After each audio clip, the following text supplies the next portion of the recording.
Hey guys, happy Friday, Mr. Igo Mrs. Walker. and here we go. We're going to review the last two vowels. So we have O today and E. So remember, they can be lazy and they can be a superhero. When they're a superhero, they say their name. But when they're lazy, like this E, when E's lazy, it turns into a grandma that can't hear very well and says, she can't hear and she's saying, eh? But when she's a superhero, she says, E. E. What's the one that starts with eh? Elephant. Ooh, elephant, good one. What's a word that starts with E? Oh, How about eagle? eagle. Awesome, your turn, first grader. Nice job.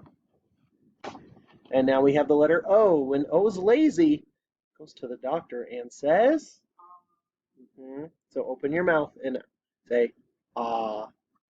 Now when O's a superhero, it says its name. What's a word that starts with ah? Octopus. How about a word that starts with the superhero name? O. Oh. Ooh, oh, that's a good one. I'm thinking of a shape. An oval. Oval. All right. How about you, first grader? Can you think of something that starts with ah? Nice job, guys. Well, that's it for the vowels. We had our A, E, I, O, and U. Hope you have a fantastic weekend.